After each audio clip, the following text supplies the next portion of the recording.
जब हमने ordinary differential equation cover किया था तो वहाँ पे एक कॉन्सेप्ट पढ़ा था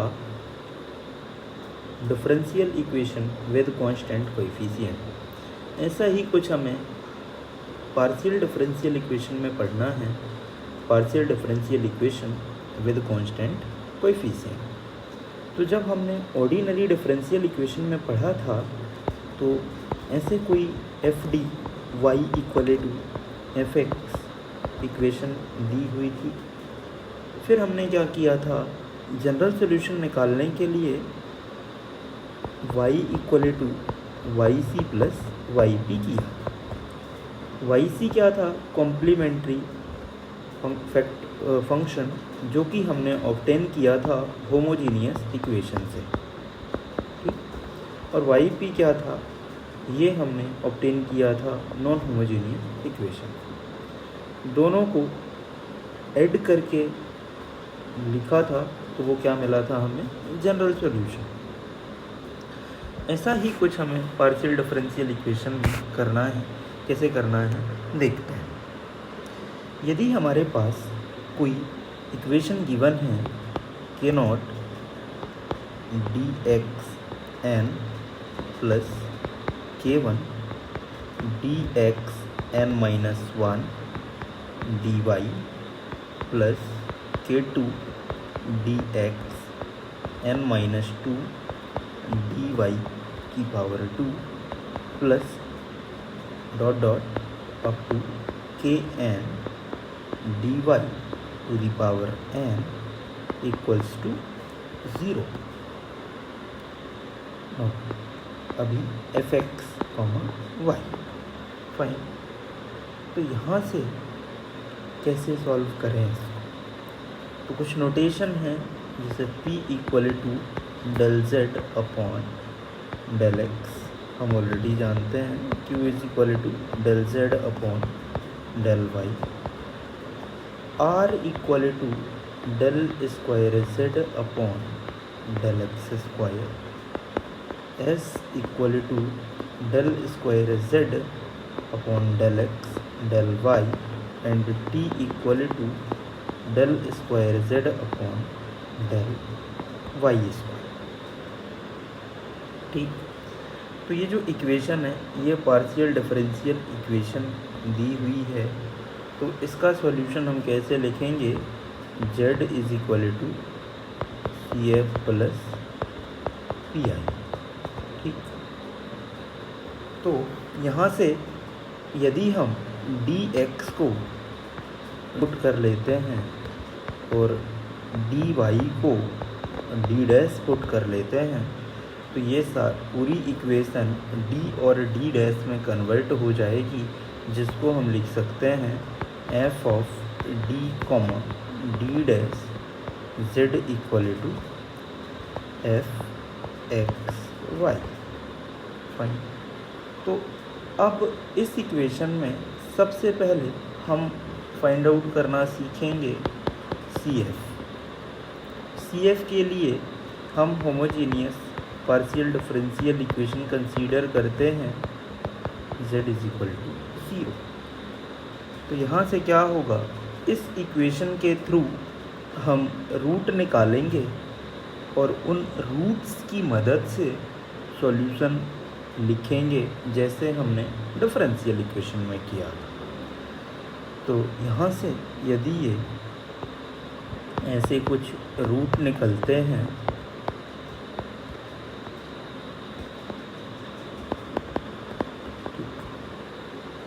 तो अब यहाँ से हमें सॉल्यूशन कैसे लिखना है।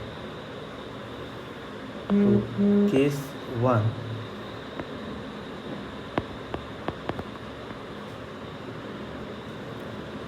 केस वन ये है कि सभी रूट्स कैसे हों, अलग अलग। तो व्हेन होल रूट्स आर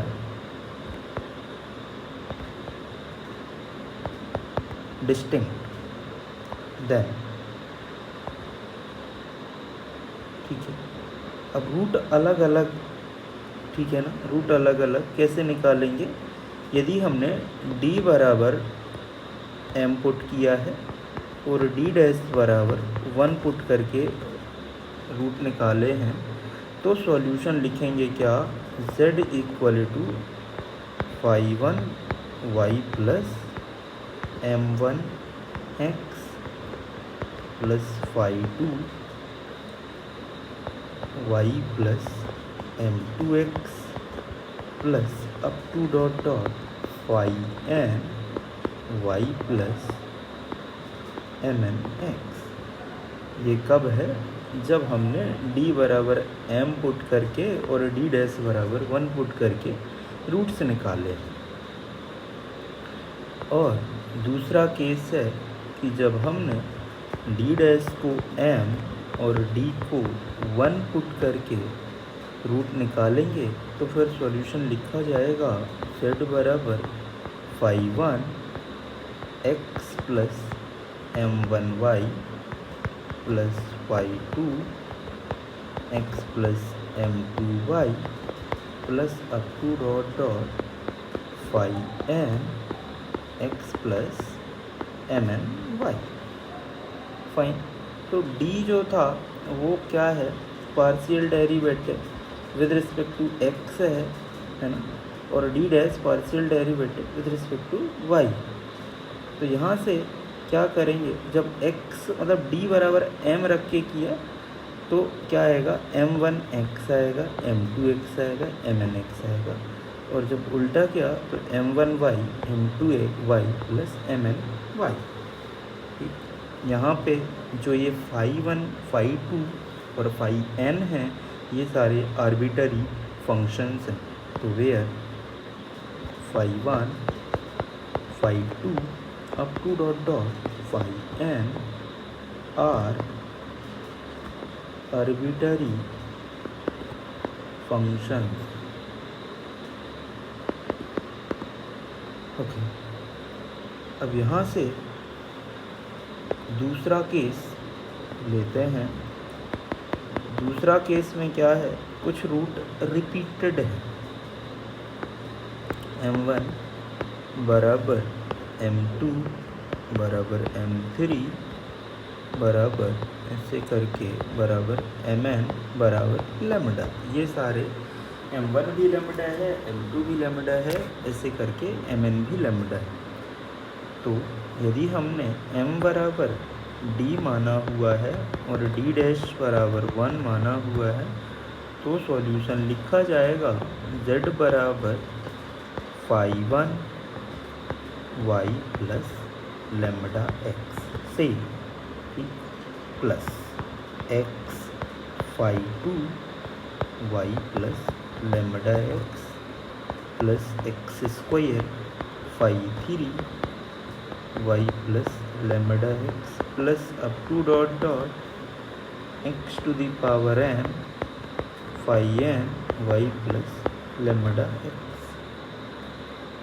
ठीक है ना। तो यहाँ पे जैसे हमने ODE में रिपीटेशन में x इंटू करके किया था, इसी तरीके से पार्शियल डिफरेंशियल इक्वेशन में भी सेम करना है। और दूसरा तरीका क्या है लिखने का, यदि हमने d डैश को m माना है और d को 1 माना है, तो फिर कैसे लिखा जाएगा solution, z is equals to phi 1 x plus lambda y plus y phi 2 x plus lambda y plus y square phi 3 x plus lambda y plus up to dot dot y n phi n x plus lambda y। तो ये जो है, हम कुछ जैसे जिस भी situation का केस हम यूज़ करेंगे उसके हिसाब से हम सॉल्यूशन लिखेंगे। तो यहाँ पे कुछ एग्जाम्पल पे ये थ्योरी अप्लाई करने का ट्राई करते हैं। यदि क्वेश्चन यहाँ पे D square plus 6d D dash plus 5 D dash का स्क्वायर z बराबर 0 है, ठीक। तो हम क्या करते हैं, इसको सॉल्व करने के लिए d बराबर m और d डैश बराबर 1, तो ऑक्सीलरी इक्वेशन मिलेगा हमें m square plus 6m plus 5 बराबर 0। तो यह आएगा m square plus 5m plus m plus 5 बराबर 0। तो ये आएगा m प्लस 5 प्लस 1 प्लस यह, तो ये आएगा m प्लस 5 m प्लस 1 बराबर 0। तो यहाँ से आएगा m बराबर -1 और m बराबर -5। ठीक, अब इसके थ्रू हम सॉल्यूशन लिखेंगे तो क्या होगा, z बराबर 1y प्लस लेमडा 1x, तो लेमडा 1 क्या है, -1, तो ये हो जाएगा y minus x plus 2 y minus 5x। ठीक है, इस तरीके से हम इसका सॉल्यूशन लिख देंगे। अब यहाँ पे ही यदि दूसरे तरीके से सॉल्व किया जाए, d डैश को m मान के और d को 1 मान के, तो ये बनेगा 1 plus 6m plus 5m square बराबर 0। रूट फाइंड आउट करेंगे तो ये बनेगा 1 plus m plus 5m plus 5m square बराबर 0। तो ये आएगा 1 plus m plus 5m, 1 plus m बराबर 0, m प्लस 1 और 5m प्लस 1 बराबर 0। तो m बराबर -1 और m बराबर -1/5। अब सॉल्यूशन लिखा जाएगा तो आएगा z बराबर क्या, 5x माइनस y, और यहाँ पे 5 प्लस 2 x माइनस 1/5y। ठीक, अब ये इक्विवेलेंट ही है एक हिसाब से। कैसे, यदि हम -1 यहाँ से कॉमन ले लें और इसको 1 सॉल्व करें तो ये क्या आएगा, z बराबर -5 y माइनस x प्लस यहाँ से 1/5 कॉमन लिया जाए तो 5x माइनस 5, और माइनस यदि कॉमन कर लेते तो ये बन जाता y माइनस 5x। ठीक है, तो ये एक ही चीज़ है, ये कांस्टेंट उतना कुछ इम्पेक्ट नहीं करते, इनका कोई खास फर्क नहीं पड़ता। किसी भी तरीके से सॉल्व किया जा सकता है। हमें थोड़ा सा आइडिया लगाना होगा कि ऑप्शन में क्या गिवन है, उस हिसाब से हमें d और d डैश मानना है और फिर आगे प्रोसीड करना है। फाइन, अब दूसरा क्वेश्चन लिखते हैं।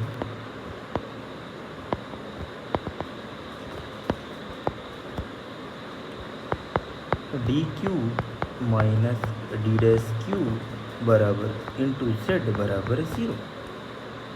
सॉल्व करें एक तरीके से, d बराबर m लेते हैं और d डैश बराबर 1 लेते हैं। होगा m क्यूब माइनस 1 बराबर 0 और m बराबर 1 omega square cube root of unity.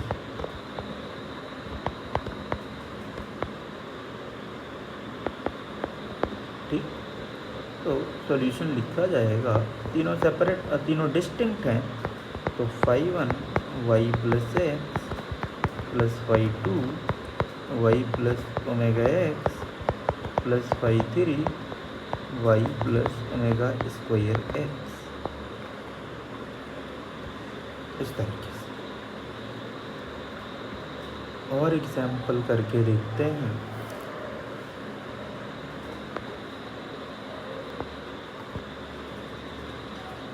यदि हमारे पास d cube d dash square plus d square d dash cube बराबर 0 है।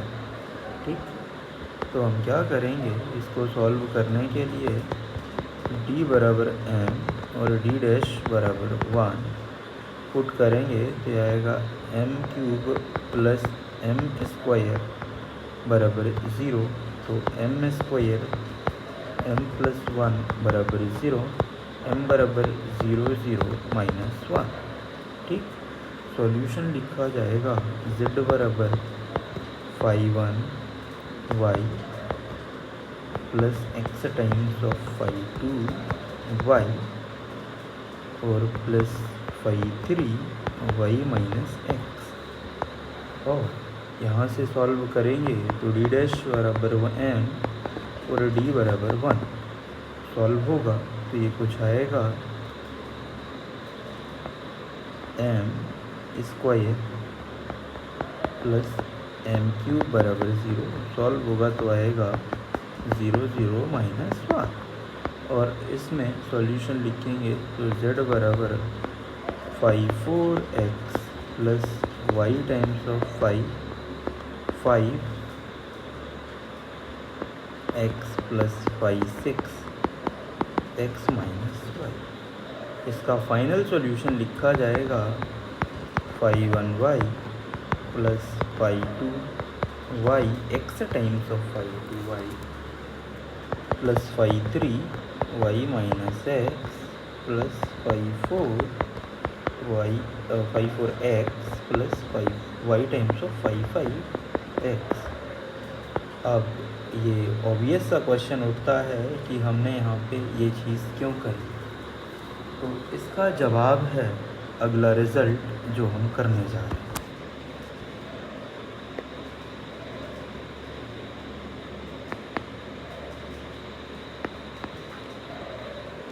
ठीक है, तो यदि हमारे पास इक्वेशन कुछ इस तरीके की है a0 d की power n plus a1 d की power n minus 1 d dash plus a2 d की power n minus 2 d dash square up to dot dot an d dash की पावर n बराबर 0। ठीक, यदि हमारे पास इस तरीके की इक्वेशन है तो समझिएगा ये कुछ इसमें भी केसेस हैं, कैसे क्या मानना है। केस 1 है कि यदि a0 जो है 0 नहीं है और an 0 है, समझिएगा, तो यहाँ पे क्या है, a0 0 नहीं है, मतलब ये वाला पोर्शन 0 नहीं है, तो d की पावर n हाईएस्ट रहेगी, तो यहाँ से d बराबर हमें मानना है m और d डैश बराबर मानना है 1। ठीक है, या फिर d डैश बराबर m या d बराबर 1 कोई भी मान के सॉल्व कर सकते हैं। ठीक है ना। अब केस दूसरा क्या है,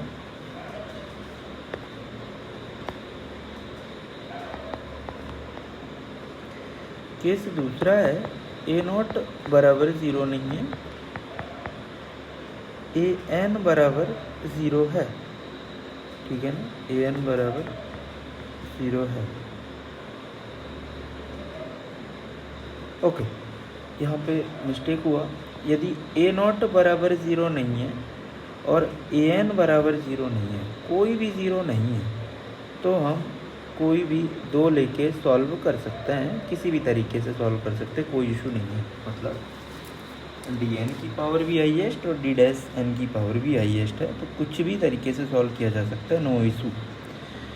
यदि दूसरा केस है an 0 है और हमारे पास a0 0 नहीं है, तो फिर केवल हमें d बराबर m और d डैश बराबर 1 मान के ही सॉल्व करना है।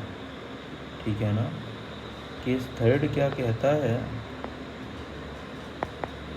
केस थर्ड कहता है कि यदि a0 बराबर 0 है और an बराबर 0 नहीं है, तो फिर हम कैसे सॉल्व करेंगे, d बराबर 1 और d डैश बराबर m, इस तरीके से सॉल्व करेंगे तो ये क्या होगा, वो सॉल्यूशन मिल जाएगा। और चौथा केस क्या है,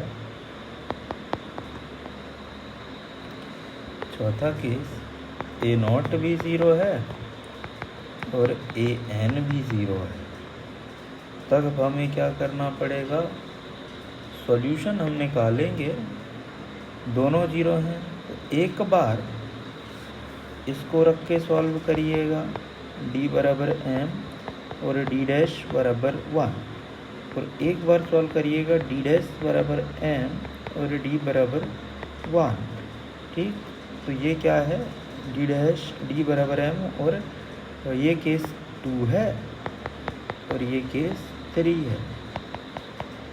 तो क्या होगा, दोनों केस से सॉल्व करके देखेंगे और जो सॉल्यूशन आएगा उसका यूनियन कर देंगे। ठीक, तो वो हमें क्या मिल जाएगा, फाइनल सॉल्यूशन। देखते हैं कैसे। अब यहाँ पे जैसे ये चीज़ है, ये डिफरेंशियल इक्वेशन है, तो यहाँ पे हमें समझ आ रही है कि इन दोनों की, इसकी पावर 3 है, इसकी पावर 2 है, 5 पावर होनी चाहिए। तो ना तो डी में पावर 5 है, ना डी डैश में पावर 5 है। इसका मतलब क्या होगा, ए नॉट भी ज़ीरो होगा और ए एन भी ज़ीरो होगा।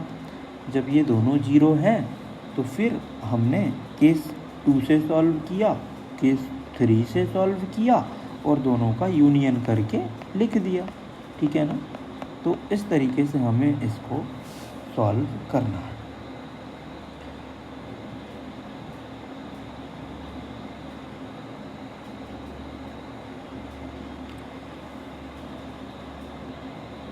ठीक है, तो ये क्वेश्चंस ट्राई करने हैं। अभी हमने इस लेक्चर में वाई सी निकालना सीखा है, आगे हम वाई पी निकालना सीखेंगे। कुछ प्रैक्टिस क्वेश्चन हैं जो आपको करने हैं।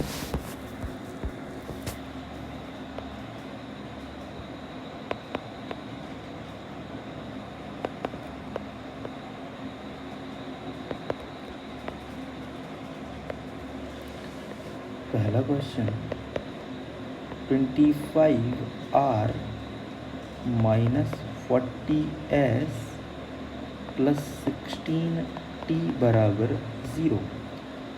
दूसरा क्वेश्चन है, D cube minus 4D square D dash plus 4D D dash Z बराबर 0।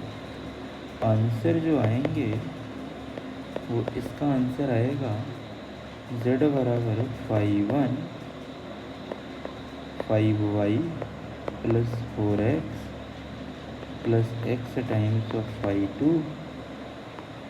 5y प्लस 4x, और इसका जो आंसर आएगा वो आएगा Z बराबर 1y plus 2y plus 2x plus x times of 3y plus 2x। इस तरीके से ये दोनों क्वेश्चन लगाने का ट्राई करना है। ठीक है।